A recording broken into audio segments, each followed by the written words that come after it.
క్రీస్తు ప్రభునందు ప్రియ దేవుని బిడ్డలారా, తపస్కాలపు అనుదిన వాక్య ధ్యానానికి మీ అందరినీ కూడా స్వాగతం పలుకుతూ ఉన్నాం.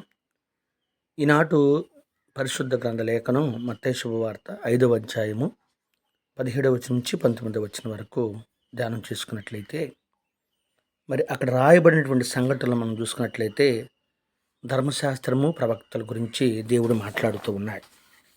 ప్రియ దేవుని బిడ్డలారా, మరి లోకంలో మానవులుగా దేవుణ్ణి అనుసరించేటువంటి వారిగా మరి దేవుడు చెప్పిన ఆజ్ఞలని, ఈ లోకంలో వ్యక్తులు చెప్పిన ఆజ్ఞలని రకరకాలుగా మనం ఆలోచన చేస్తూ ఒక్కొక్కరు ఒక రకంగా జీవిస్తూ ఉంటారు. ఆనాటి కాలంలో ధర్మశాస్త్రంలో దేవుడు మోషే గారి ద్వారా 10 ఆజ్ఞలు ఇస్తే, మరి ఆనాటి పెద్దనటువంటి బిడ్డలు పరిసయ్యులు కానీ, శంకరులు కానీ, ధర్మశాస్త్ర బోధకులు కానీ సుమారుగా 650 ఆజ్ఞలను ఏర్పాటు చేసి వారి ఇష్టానురీతిగా వారు మరి ఆ యొక్క దేవుని బిడ్డలను మరి త్రోవ తప్పిస్తూ ఉన్నారు. ఈ రీతిగా ప్రభువు తన మాటల ద్వారా చెప్తున్నాడు, అయ్యా మరి నేను చెప్పేటువంటి మాట ప్రకారం మీరు జీవించాలి, దేవుని ఆజ్ఞలకు లోబడి జీవించాలని చెప్తూనే మరి ప్రభువు తన మాటల ద్వారా చెప్తున్నాడు. వీటిని ఖండిస్తూ ఉన్నాడు. ఇష్టానుసారంగా రకరకాల ఆజ్ఞలతో జీవించడం కాదు, కానీ ఆనాడు యావే దేవుడు ఇచ్చినటువంటి మోషే ఆజ్ఞల ప్రకారం మీరు జీవించాలి, దేవుని ఎక్కడ వెంబడించాలని దేవుడు తన మాటల ద్వారా చెప్తున్నాడు. ప్రియ దేవుని బిడ్డలారా, మనం చూస్తూ ఉంటాం పాత నిబంధన, కొత్త నిబంధన కూడా మరి 2 గ్రంథాలు మన యొక్క బైబిల్ గ్రంథంలో ఉంటాయి. పాత నిబంధనని, కొత్త నిబంధనని దేవుడు కొట్టివేయడానికి రాలేదంట. పూర్వ నిబంధనను సంపూర్తిగా నెరవేర్చడానికి నూతన నిబంధన వచ్చింది. దాన్ని పరిపూర్ణంగా మానవులకి రక్షణ ప్రణాళికలో ప్రారంభ పూర్వంలో కూడా జరుగుతూ ఉంది.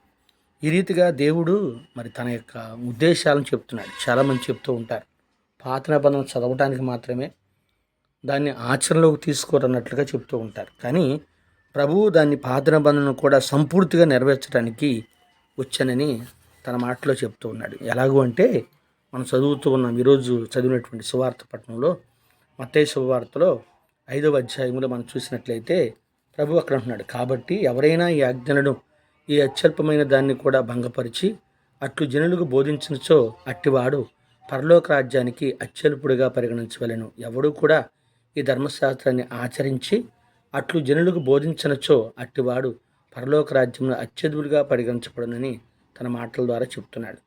ధర్మశాస్త్ర బోధకుల కంటే, పరిశీల కంటే మీరు నీతివంతమైన జీవితం జీవించితే తప్ప పరలోకానికి ప్రవేశించాలని మీతో చెప్పుచున్నానని తన మాటల ద్వారా చెప్తున్నాడు.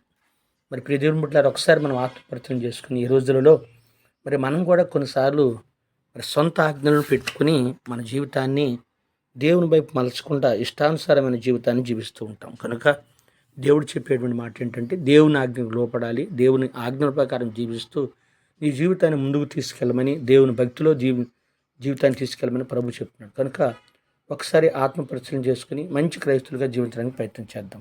పితా, పుత్ర, పవిత్ర ఆత్మనామమున ఆమేన్. ప్రార్థన. ప్రేమ నమ్మకం కలిగిన ప్రతి సర్వేశ్వర, నీ పరిశుద్ధమైనటువంటి పాదాలు కొందనాలు తండ్రి. గడిచిన కాలం అంతా మీ కృపలో కాపాడావు, నీకు స్తోత్రాలు. జరగబోయేదంతా కూడా మేలుకరంగాను దీవునికరంగా మమ్మల్ని నడిపించండి. ఆ రీతిగానే మేము ధర్మశాస్త్రాన్ని అనుసరించి దేవుని ఆజ్ఞకు లోబడి జీవించే గొప్పనైన బిడ్డలుగా తయారు చేయండి.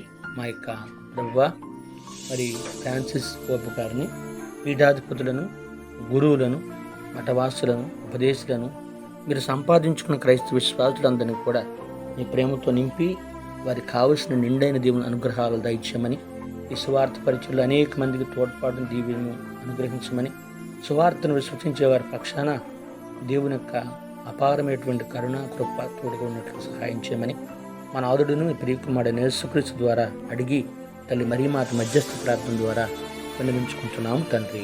ఆమేన్. పితా, పుత్ర, పవిత్ర ఆత్మ నామమున ఆమేన్. ఇట్లు మీ సహోదరుడు జాన్ కుమార్.